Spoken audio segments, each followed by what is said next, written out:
Interesante entrevista con el ingeniero Osiris de León, geólogo y un alto dirigente del Partido Reformista. Buenas noches, ingeniero. Buenas noches, Hipólito. Buenas noches, Nati. Buenas noches a todo el país. Encantadísimo de estar con ustedes aquí tratando temas de la sociedad dominicana. Para nosotros es un placer compartir con usted. Ingeniero, Gracias. ¿qué opinión le merece la declaración de Parque Nacional por la Cámara de Diputados de Loma Miranda, no obstante haber una concesión minera otorgada por el Estado? Mire, es uno de los temas que se ha estado debatiendo en la sociedad dominicana, pero no con la profundidad y el rigor que demanda la ley minera 146. Observe usted que rara vez en el debate surge el concepto ley minera 146, que es nuestra ley minera y que data del año 1971. Esa ley dice en el artículo 7 que la actividad minera tendrá prioridad por encima de cualquier otro uso del terreno.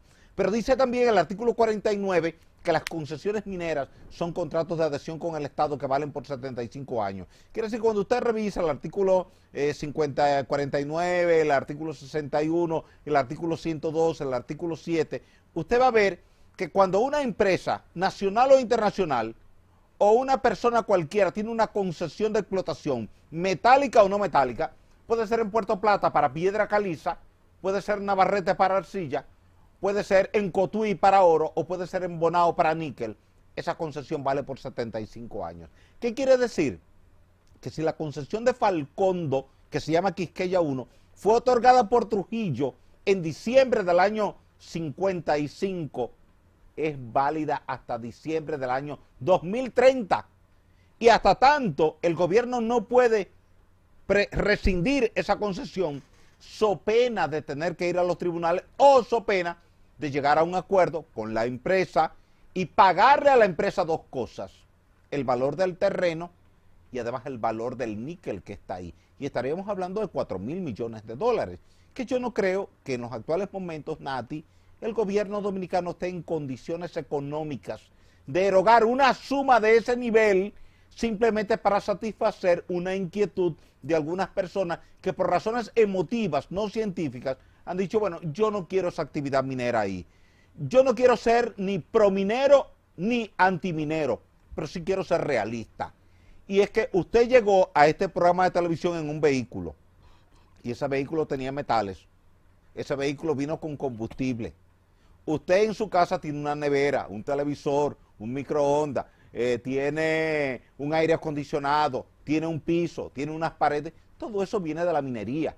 Lo que tenemos que abogar, Nati, Hipólito, pueblo dominicano, es porque la minería se haga a la par con el respeto al medio ambiente. No es que usted no coma, pero friegue la loza después que usted terminó de comer y la basura póngala en el zafacón. No dejemos la basura sobre la mesa, ni acumulemos la loza por 3 meses para entonces ir a fregarla llena de bacterias. No, no. Entonces, hagamos lo mismo con el medio ambiente. Yo le diría a usted que el medio ambiente es responsable del 2% de la contaminación. Claro, hay que resolver ese 2% de contaminación, pero el otro 98%, donde estamos haciendo este programa de televisión ahora, no hay alcantarillado sanitario, y no por culpa de los ciudadanos, sino por un descuido de todos los gobiernos que hemos tenido en la sociedad dominicana a partir de Nicolás de Obando.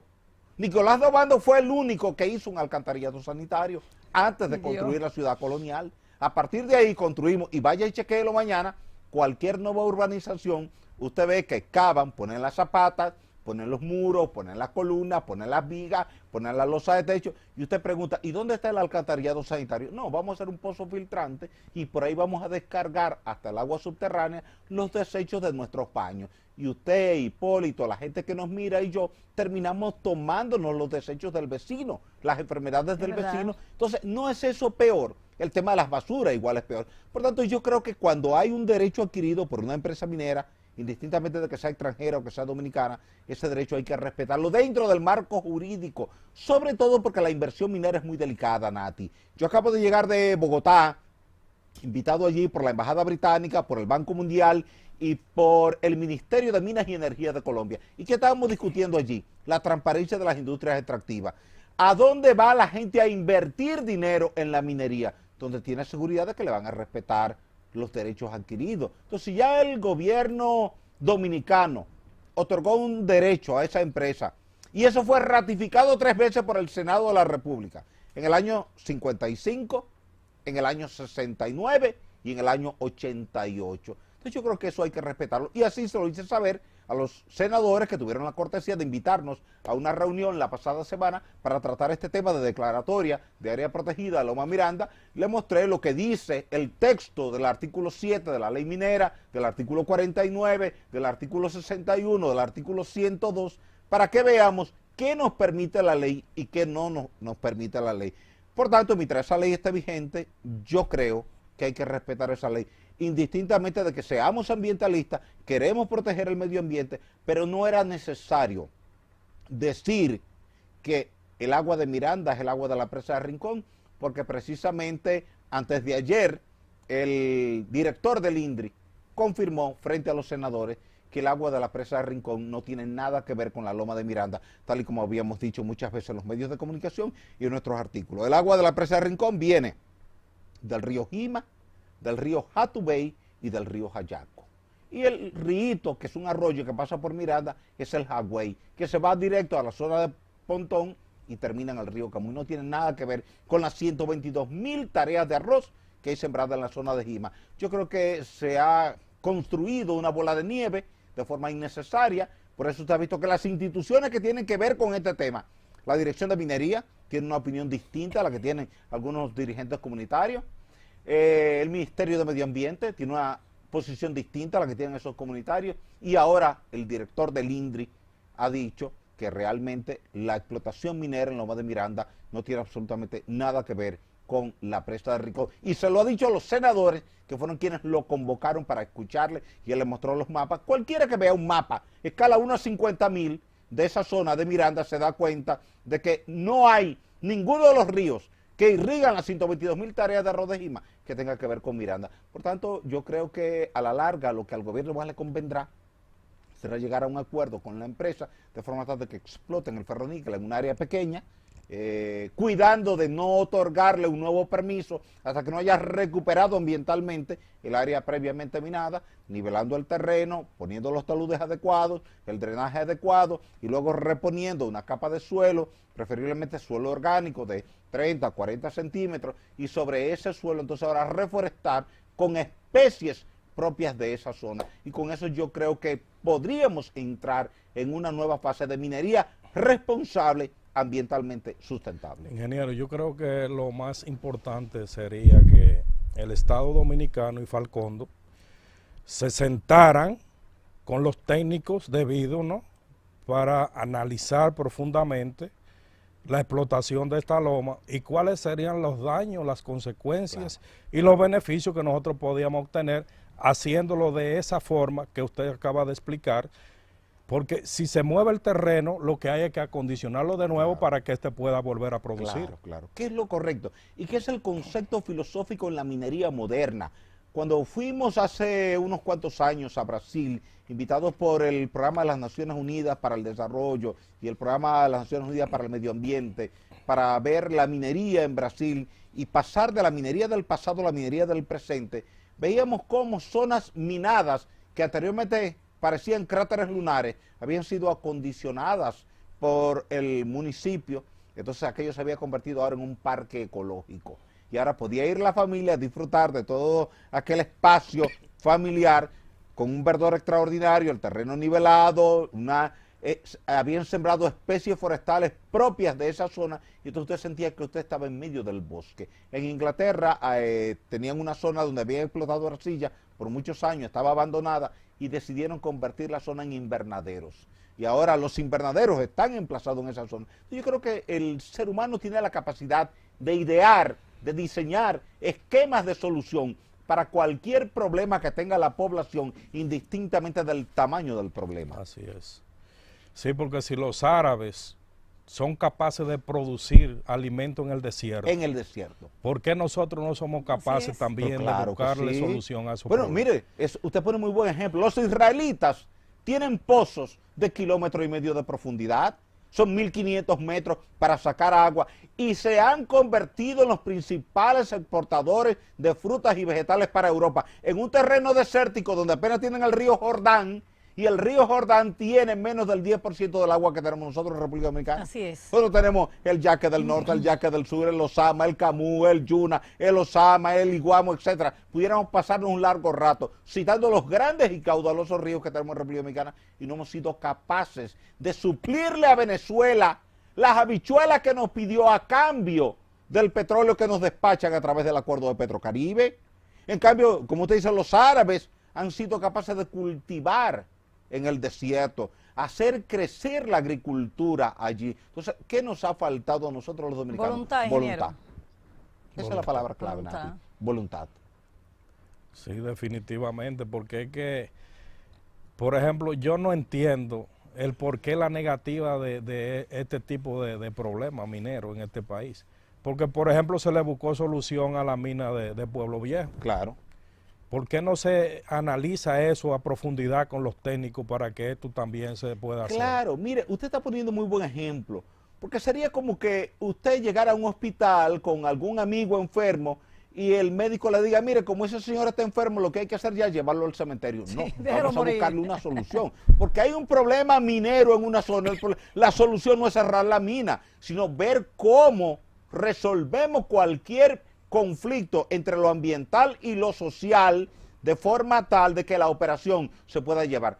Yo no quiero ser exagerado, pero sí yo le garantizo a usted que si la minería se para en el mundo, se paraliza el mundo. Ingeniero. Dígame algo que esté alrededor suyo o de Nati que no tenga que ver con la minería, que no venga del subsuelo. Dígame algo que se le ocurra. Mire, hasta esta copa que tenemos aquí viene de la minería porque la copa se hizo de cristal y el cristal es sílice, una mezcla de dióxido de silicio, un átomo de sílice y 2 átomos de oxígeno. Usted tiene que ir a una mina de arena silicia, como la que tenemos en Jaina o como la que tenemos en Cotuí, sacar esa arena silicia, llevarla a la industria del vidrio de San Cristóbal o a otra industria del vidrio que hay en Pedro Brán, aquí en el kilómetro 28, procesarlo y de ahí sale la copa. La cerámica del piso suyo o la cerámica del baño, del lavamanos suyo, todo viene de ahí, de la minería. Si usted revisa su casa, su oficina, su auto, este espacio donde estamos haciendo este programa,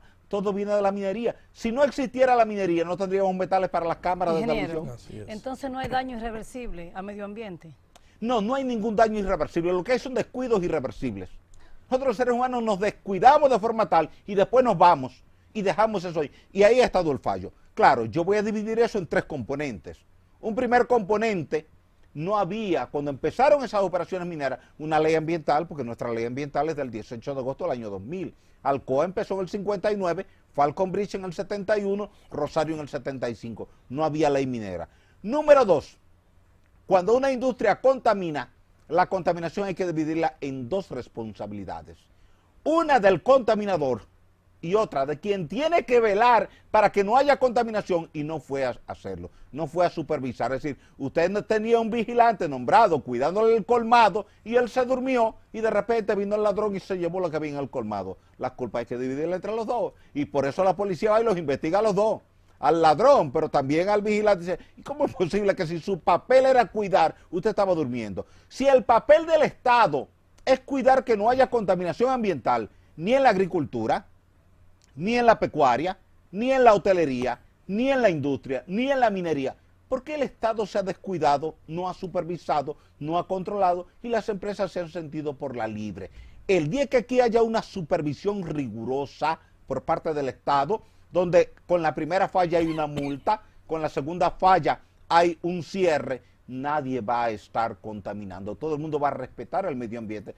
Pero usted sabe bien que cuando ha habido una contingencia, por ejemplo en Barry, el gobierno ha tratado de ir y ni siquiera le han abierto las puertas. Entonces, yo creo que el Estado tiene que tomar su papel, asumir su papel en virtud del contenido de la Ley Ambiental 6400, llegar allí, supervisar, fiscalizar, chequear y todo lo que no esté dentro de las normativas, entonces mandarlo a corregir de inmediato.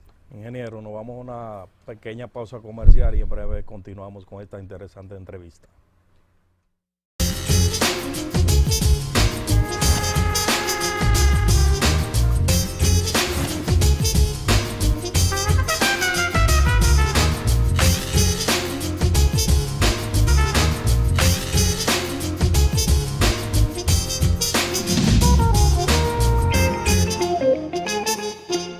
Estamos conversando con el ingeniero geólogo ambientalista Osiris de León, miembro del Consejo de Directores de la Academia de Ciencias de la República Dominicana, presidente del movimiento Convergencia Social Dominicana, destacado líder del Partido Reformista Social Cristiano, un hombre comprometido con su pueblo.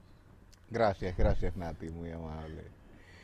La verdad es que para mí es un inmenso honor estar compartiendo con ustedes aquí, con usted, con Hipólito y con todo el pueblo, tratando tantos temas que son de interés para el pueblo dominicano. Usted entiende, ingeniero, que la República Dominicana, nosotros estamos preparados para recibir un desastre natural, un sismo de alta magnitud o un ciclón fuerte. Bueno. Mire, Hipólito, la mejor respuesta a esa pregunta que usted acaba de formular nos la puede dar el 12 de enero del año 2010. 6 de la tarde, hora dominicana, 5 de la tarde, hora haitiana. Haití. Un terremoto de magnitud 7, que no es un terremoto descomunal, un terremoto hasta cierto punto normal. Sí. Mató 316,000 personas, dejó 350,000 heridos, 1,5 millones de personas sin hogar, Sí. destruyó 5,000 escuelas y 40,000 comercios. Y las edificaciones en total que colapsaron en Puerto Príncipe fueron cerca de 400,000 edificaciones. Si usted le hubiese preguntado al gobierno de Haití o a los ingenieros de Haití un día antes del evento si Haití estaba preparado, todos le hubieran dicho que sí. Sí. Porque el ser humano es muy dado a eso. Sí. ¿No? ¿Cómo usted está? Bien. ¿Y cómo está tu casa? Segura. Todo en orden. Hasta que no llega la prueba. Esa prueba sísmica. Por eso cuando hace un par de meses fui invitado a dictar una conferencia en España sobre el tema del terremoto de Haití, decía que el 100% de lo que se cayó en Haití estaba sobre suelo blando. Y que todo lo que estaba sobre la roca rígida de la parte sur, en Petionville, se quedó intacto. Y que ahí quedó demostrado lo que dice Mateo en su capítulo 7, versículos 24 al 27, que el hombre prudente construye su casa sobre la roca y que el hombre insensato construye la casa sobre la arena. Así es. Y no es un ejercicio dogmático, es un ejercicio ingenieril. Y usted lo ve con la ciudad colonial que está ahí de pie. Sí. La hizo Bando, pero está de pie. Toda la ciudad colonial está de pie. En cambio, la ciudad colonial de Santiago desapareció en 1562. Y la ciudad de La Vega también, porque estaba en el suelo blando. Entonces, ¿qué quiere decir esto? Que una parte importante de las construcciones dominicanas están sobre suelos blandos. Usted va a Los Prados, San Jerónimo, La Castellana, es un suelo arcilloso blando. Usted se va a Villamella, es suelo blando. Usted se va a Los Alcarrizos, grava, arena y arcilla. Usted se va desde la cumbre de Villa Altagracia hasta Montecristi y todo suelo arcilloso. Todo el valle del Cibao es suelo arcilloso. Todo el valle de Enriquillo, lo que la gente llama el valle del lago Enriquillo, es suelo arcilloso. El valle de San Juan es suelo arcilloso. Entonces, cuando usted tiene dos estructuras construidas de forma similar, una está sobre roca y otra está sobre suelo, la que está sobre roca recibe un efecto de protección, de blindaje por parte de la roca. La que está sobre suelo recibe un efecto de amplificación del espectro sísmico y la estructura falla.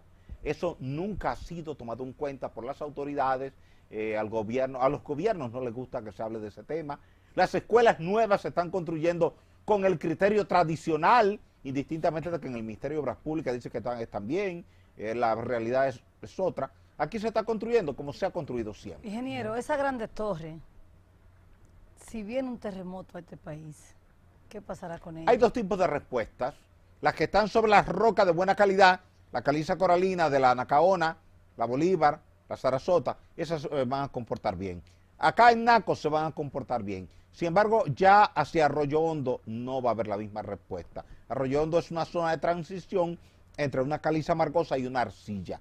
Entonces ya esas torres que están levantadas sobre arcilla tendrían una mala respuesta sísmica. Uy. Sobre todo aquellas que tienen el parqueo, el estacionamiento en el primer nivel, apoyado en columnas sin muros de cortante. Eso produce lo que llamamos en ingeniería sismo resistente un efecto de piso blando.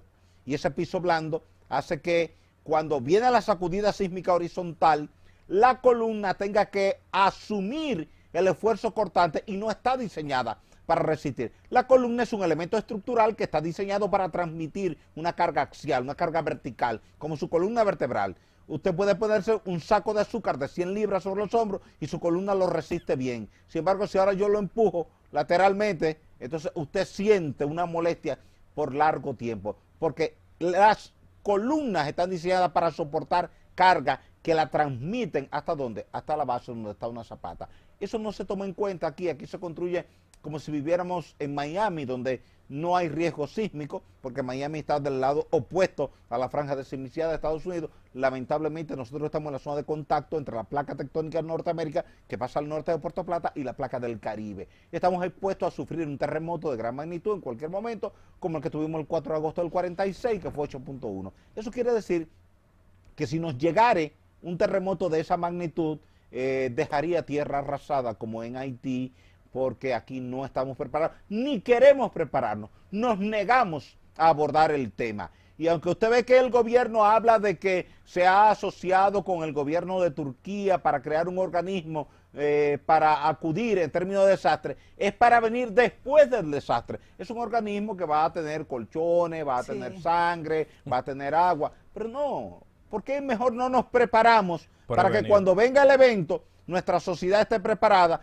California ha revisado todos sus puentes, todas sus edificaciones emblemáticas, todas sus escuelas y todos sus hospitales, y le está haciendo lo que allá se le llama un retrofit, es decir, corregir toda vulnerabilidad para que el día que venga un sismo la estructura resista. ¿Por qué aquí no lo hacemos? Porque somos negligentes, nos falta voluntad como sociedad, y yo soy partidario de que cambiemos esa actitud. Usted recuerda cuando vino el huracán George, fue la Defensa Civil la que dijo que el huracán no venía para acá. Usted recuerda cuando venía la tormenta Olga, 11 de diciembre del 2007. Mientras yo duré 10 horas consecutivas en la Z, alertando al país de que esta tormenta nos iba a producir un desastre en la presa de Tavera, la Defensa Civil, la empresa generadora hidroeléctrica dominicana y el INDRI se encargaron de decirle al país que no había nada que temer, que todo estaba normal. Yo recuerdo que yo fui a Haití a visitar a una hermana y crucé por Tamayo, y eso fue una cosa terrible. Vicente Noble y Tamayo quedaron inundados con el huracán George. Murieron 185 personas en la Mesopotamia. Que se pudo haber evitado. Se pudo haber evitado.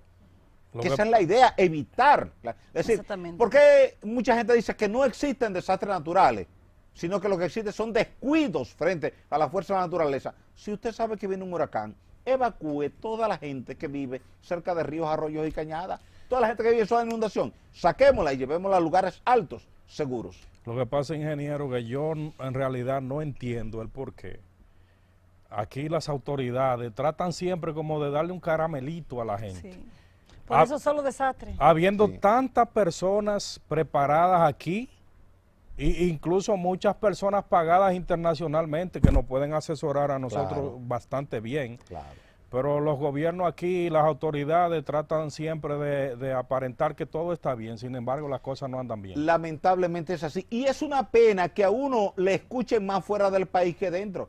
Mañana domingo yo tengo que irme a Lima a la reunión anual de las academias de ciencias del continente completo, Canadá, Estados Unidos, México, Brasil, Argentina, Chile, para tratar el tema del agua, es decir, cómo el agua impacta en nuestras regiones. Sin embargo, si usted habla de ese tema acá en República Dominicana, se entiende como que es una crítica. Y fíjese que hace apenas una semana estábamos en Bogotá discutiendo que el tema de la transparencia de la industria extractiva. Y permanentemente uno tiene que estar viajando a diferentes países a discutir con especialistas de alto nivel, invitados por ellos, problemas que son fundamentales para garantizar la vida de los ciudadanos. Yo creo que algún día en la sociedad dominicana debemos hacer eso. Ingeniero, hablando de gobierno, ¿cómo usted ve el desenvolvimiento del presidente Danilo Medina ante la denuncia de corrupción del gobierno pasado? Mire, ese es un tema delicado, Nati. Danilo es un hombre que ha demostrado primero apertura, ha demostrado capacidad de audición, escucha a sus funcionarios, escucha a la oposición. En mi caso puedo decir que muchas de las cosas que yo he recomendado a través de los medios de comunicación las ha asumido, como el tema del contrato de la Barri, como el tema de las plantas de carbón, y yo le agradezco inmensamente y de manera pública al presidente Medina que haya escuchado planteamientos que ha hecho uno y que hacen personas como ustedes y que hacen mucha gente que está en los medios de comunicación. Ahora bien, cuando uno ve cómo se maneja el gobierno desde el punto de vista de la Procuraduría General de la República y de la Fiscalía, encuentra una dicotomía. porque si el expediente que se presenta es contra el expresidente de la República, Leonel Fernández, lo que procede es archivar el expediente. Si se presenta un expediente contra algún dirigente medio del Partido Reformista, hay que sobredimensionar el expediente y convertirlo en un escándalo para que el pueblo dominicano entienda que cualquier actividad de corrupción que haya en el gobierno del PLD tuvo su origen en una enseñanza de los reformistas hacia los PLDistas, lo cual no es verdad. Y yo quiero que el pueblo dominicano desmonte eso, desmitifique eso. No es verdad que porque 2, 3, 4, 5 reformistas cometan errores como lo han cometido, la corrupción del gobierno del PLD tenga que ver con una enseñanza de los reformistas. Yo creo que Danilo Medina quiere hacer un gobierno honesto, transparente. Lamentablemente el Poder Judicial está bajo el control de Leonel Fernández. El Poder Electoral, si lo pudiéramos llamar poder, porque a veces ellos se consideran un poder, está bajo el control de Leonel Fernández. El Poder Legislativo está bajo el control de Leonel Fernández. Danilo Medina tiene el control de un 20% del gobierno. Qué duro. El otro 80% del gobierno está bajo el control de Leonel Fernández y del comité político del PLD. Y el comité político a veces se niega a que se produzcan reformas profundas a lo interno del gobierno. Y Danilo creo que hace lo que puede, lo que está a su alcance. Prácticamente está atado.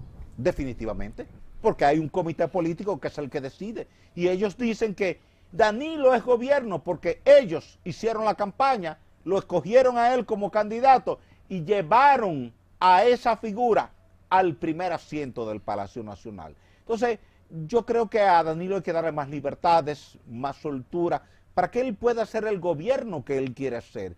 Cuando yo vi que él tomó la decisión del contrato Barrick y lo anunció el 27 de febrero, inclusive yo le había mandado una carta pública 5 días antes, pidiéndole que se refiriera al tema y que revisáramos ese contrato. Fíjese que todo el país lo aplaudió. ¿Por qué? Porque el pueblo lo que quiere es que el presidente de turno, indistintamente del partido al que pertenezca, tome acciones que vayan en beneficio de la sociedad. Exacto. Eso es lo que quiere usted, eso es lo que quiere Hipólito, eso es lo que quiero yo, eso es lo que queremos todos.